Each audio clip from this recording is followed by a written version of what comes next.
Kaya yung intention mga kababayan, lahat ng galawan ng majority senators may connection po sa impeachment ni Sara Duterte. Kahit yung investigasyon po na gagawin, magre-resume daw ng investigation po yung Blue Ribbon Committee at gusto pang mag-create ng subcommittee sa pamumuno po ni Marcoleta. Gusto ninyang lunurin ang issue sa impeachment at matuon yung atensyon ng publiko dito sa mga gagawin nila na drama, mga pasabog. Na-gets ninyo kung paano yung galawan po ng Senate Majority?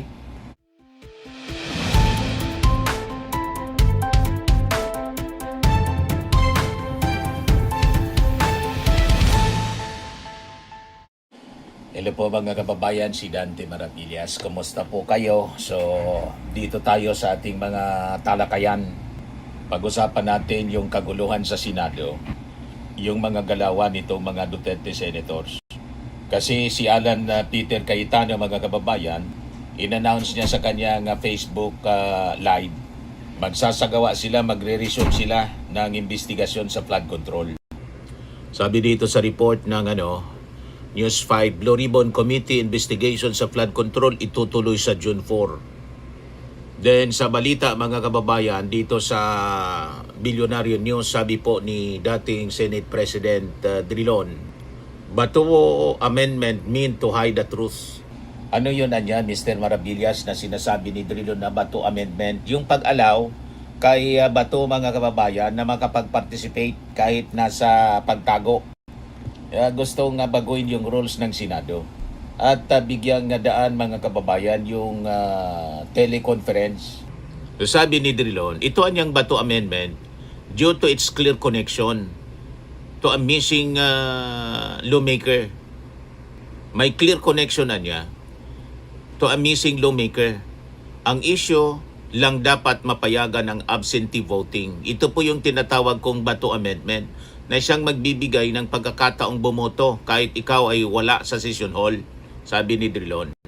Kaya po pinagtitibay nila yung kanilang majority by allowing absentee voting at kaya po ino-oppose naman ng kabilang grupo ng minority dahil gusto nilang mailabas ito kung anuman ang katotohanan.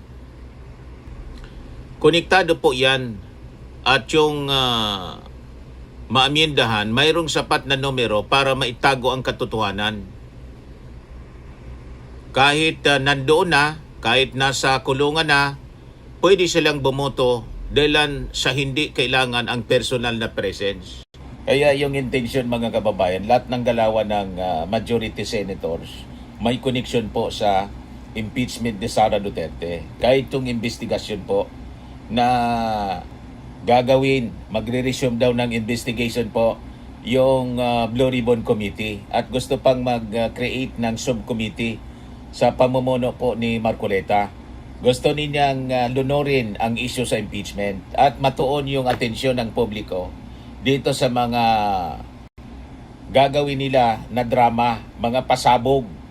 Na-gets ninyo kung paano yung galawan po ng Senate Majority?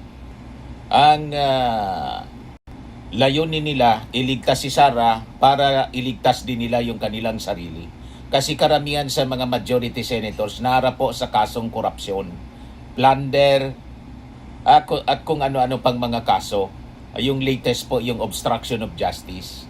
All of these cases, mga kababayan, na kinakaharap nitong mga majority senators, malulusutan nila pag naiupo nila si Sara Duterte sa eleksyon sa 2028. Yun ang kanila pong agenda.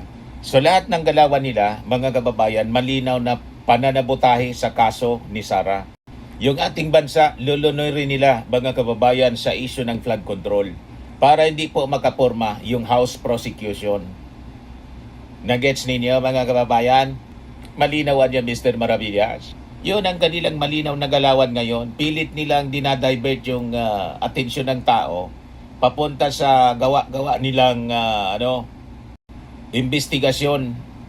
Imalinaw po na yung mga members ng committee ng Blue Ribbon, yung dapat imbestigahan kasi sila yung sabit. Diba po? Sila na yung mag-iimbestiga. kung sino yung nasabit na harap sa mga kasong plunder, mga kababayan, sila yung mag-iimbestiga. Di ba pagsasalaula ito ng proseso, mga kababayan?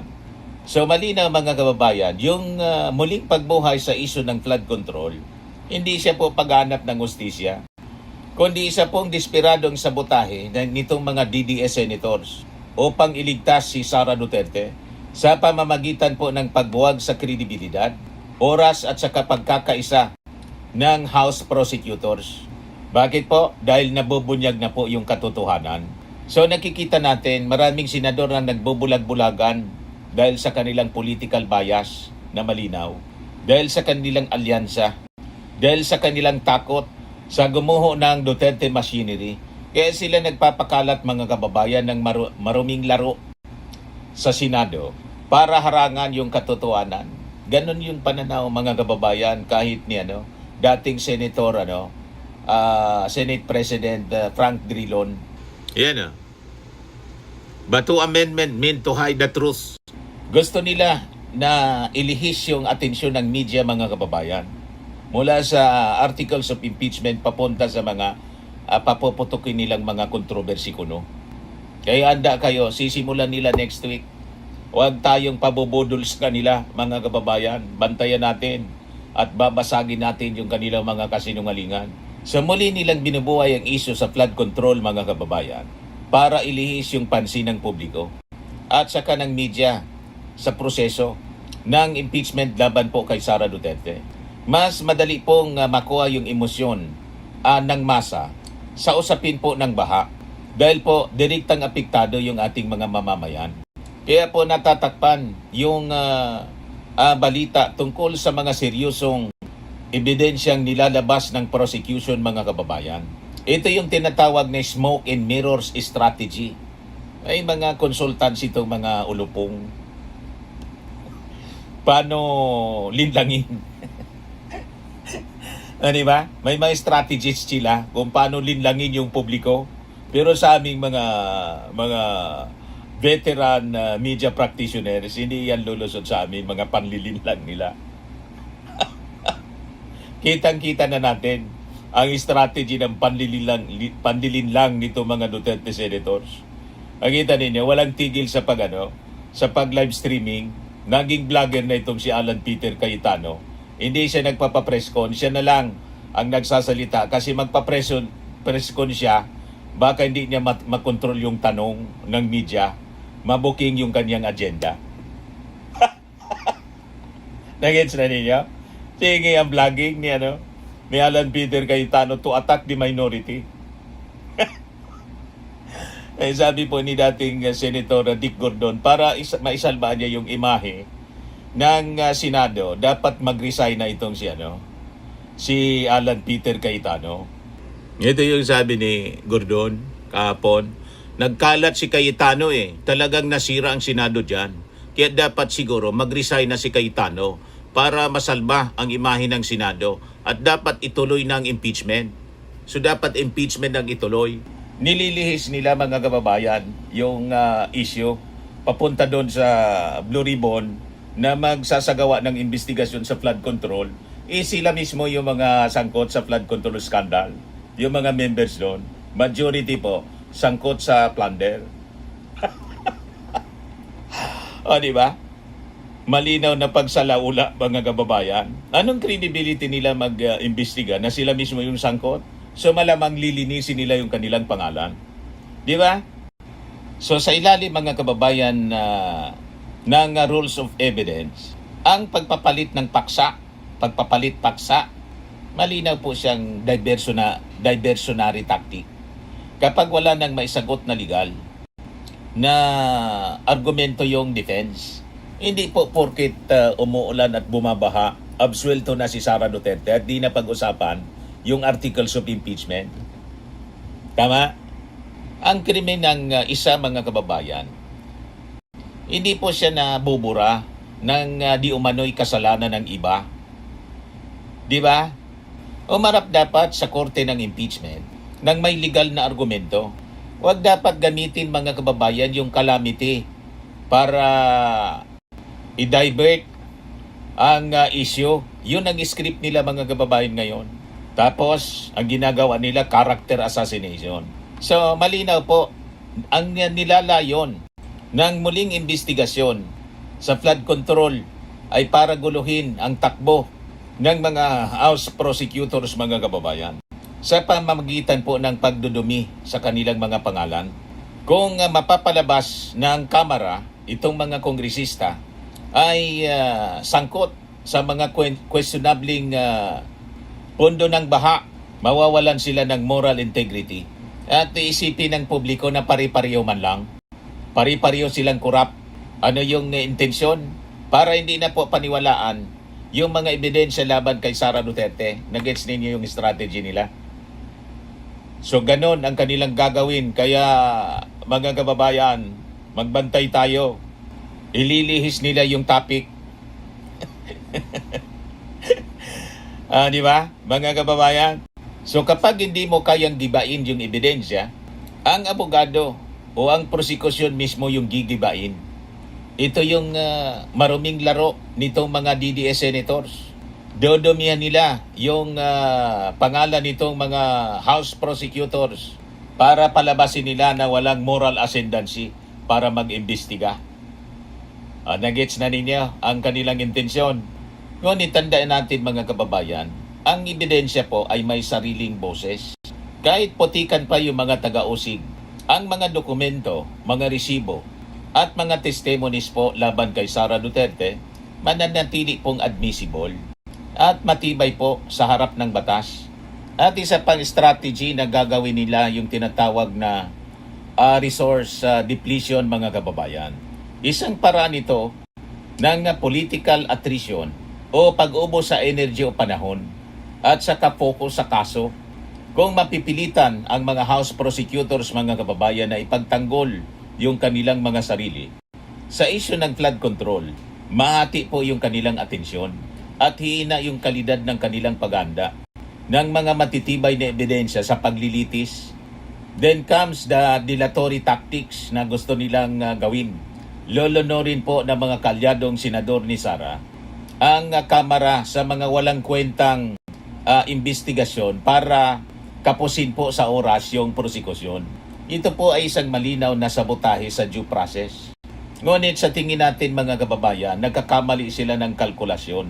Ang House prosecutors ay binubuo po ng mga bihasang mambabatas at mga legal minds na kaya pong mag-multitask.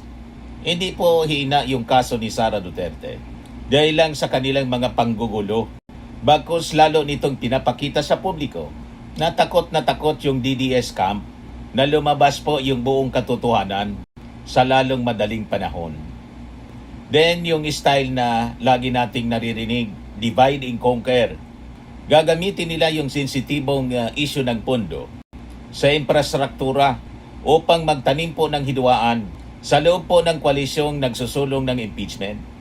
Ang pag-ungkat mga kababayan sa pondo ng mga distrito ay maaring magdulot ng hinala at pag-aaway sa pagitan ng mga mambabatas na magre-resulta sa pagkabuwag ng kanilang nagkakaisang hanay laban kay Sara Duterte. Then magpapalitaw sila ng mga frivolous insinuations. Sinusubukan ngayon ng mga DDS senators na magpakalat ng mga intriga sa pamamagitan ng pag-ungkat ng mga pondo ng mga distrito. Para ano? Para mag-away-away po ang mga miyembro ng Kamara. Nag-gets ninyo ang mga strategy nila? So ang maruming taktikang ito mga kababayan ay hindi uobra sa koalisyong pinagbuklod ng prinsipyo at pananagutan, accountability. Ang pondo ng bawat distrito ay dumaan po sa legal na proseso ng GAA, abang yung pondo po ni Sara ay may malaking question sa batas. Kaya nga ito ang subject ng impeachment cases. So susubukan nila ngayon as part of the desperation yung mutual assured destruction mga kababayan. So ang investigasyon sa baha ay nagsisilbing panakot o panabla nila para para pilitin yung Kamara para makipagnegosasyon. Ang implikasyon ng estratehiyang ito mga kababayan ay simple. Kung itutuloy ng prosecution ang pagdidiin sa Vice Presidente, ilalabas din namin yung mga propaganda na magpapabagsak din sa ilang members ng House of Representatives. Madaling sabi, tatablahin nila. So ito po yung simpleng extortion in the guise of oversight. Ang strategy ito, na kapag bumagsak kami, isasama namin na kayong lahat. Tatak Duterte. So hindi po matatakpan ang pagbaha ng ebidensya laban po kay Sara Duterte sa pamamagitan po ng maruming mga propaganda, pag-atake sa credibility ng House prosecutors. Ngunit maigi na malaman agad ng ating mga mamamayang Pilipino ang mga plano nitong mga Duterte-aligned senators upang hindi maidlip ang taong bayan sa tunay na pananagutan. Kaya tama itong sinabi po ni dating Senator Drilon. Lahat ng galawan na nakikita ninyo para pagtakpan daw yung katotohanan. Ganon din ang pananaw mga kababayan ni Jarius Bundok, isang veteran columnist sa Philippine Star. Sabi niya, Marcoleta's remote voting aims to thwart evidence against Sara Duterte. Kinot din niya si dating Senate President Franklin Drilon. Sabi niya, that will be the public unraveling of Sara. Former Senate President Franklin Drilon told newsmen Wednesday, that's why they want remote voting to quash damning evidence and testimony. Hindi kaya nila kasi mga kababayan na baliktarin yung napakabigat na mga ebidensya na hawak ng prosecution. Kaya they're moving heaven and hell para hindi matuloy ang presentation. At kung matuloy, kailangan nilang sirain ang credibility ng prosecution para hindi paniwalaan mga kababayan. Ganon ang strategy nito mga Duterte senators na nakakalungkot na dapat hindi nila ito ginagawa kasi they are sitting as senator judges. Di ba po? Dapat impartial sila pero wala po eh. Talagang binaboy na nila yung Senado. Pinakita na nila yung kanilang totoong kulay. They're not senators of the Republic. They're senators of Duterte. Kasi nga po, pare-parehas po sila. Pare-parehas na harap sa kaso. Kita ninyo?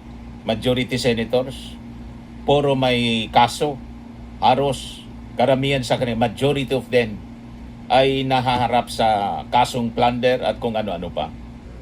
Sa mga naghanap ng malinis and spacious fitness gym, pumunta lang po kayo sa aming Colossal Fitness Gym. We also offer Grab Car Rental with our brand new 2023 model ng Toyota Innova. We also accept booking for those who are planning to travel via PAL, Cebu Pacific, and other airline companies, local and international, and bills payment for Meralco Bills, PLDT, Aleco Bills, etc. Ang Colossal Fitness Gym is located at 3rd floor Security Bank Building, Landco Business Park, Legazpi City, Albay. For inquiries, look for Chilon Maravillas, contact number 0966-802-0949. Yan yung aming Innova. Lagi na pong matao sa amin. Pati mga foreigners po, tingnan ninyo, mga British tourists sila. Ang lalaki ng katawan na, mga kababayan, nag-gym sa amin. Ito naman po, international. Ito mga mga European sila. Ito naman yung bago naming product na binibenta online, iGlow Serum. Whitening po siya galing sa South Korea. Tingnan ninyo yung epekto sa aking anak na architect entrepreneur, Riz Maravillas. For inquiries, look for Riz Maravillas on FB. Ito naman po, Fairmax Firming and Lifting Cream. Pinapahid po sa mga pulses in other affected area. Mainam po ito sa mga pains at paninigas na mga kasukasuan. Ito po, Automax Radiant Serum. Sa mukha naman yung application. Anti-aging po siya. You will look 10 years younger than your age. Ito naman po yung bagong product naming binibenta online. I am a worldwide amazing pure organic barley powder drink mix from Australia. Mainam po ito sa mga cancer patients. Tulad po nitong si Yulitan, isang ovarian cancer survivor. Sabi niya, barley did not just save my life. It gave me a new life. In 2019, Yuli faced the fight of her life, and through surgery and harsh chemotherapy, I Am Worldwide Amazing Pure Organic Barley became her source of strength. It boosted her immune system when she needed it most and gave her the energy to keep going. 100% organic siya, immune system booster, and trusted by survivors. For your inquiries and orders, dumiretso na lang kayo sa aking anak na architect entrepreneur, Riz Maravillas. Sa mga mahilig naman po sa mga imported bags and wallets, dumiretso na lang kayo sa aking anak na architect sa mga mahilig naman po sa mga imported bags and wallets, dumiretso na lang kayo kay Ma'am Eileen Rosales. Eileen Closet po, nakabase sa Amerika. Yan yung kanyang online selling po. Pwede kayong mag-message sa kanya. Every Sunday po siya, 7 o'clock in the evening. Ngayong Sunday, mamaya po, Philippine time.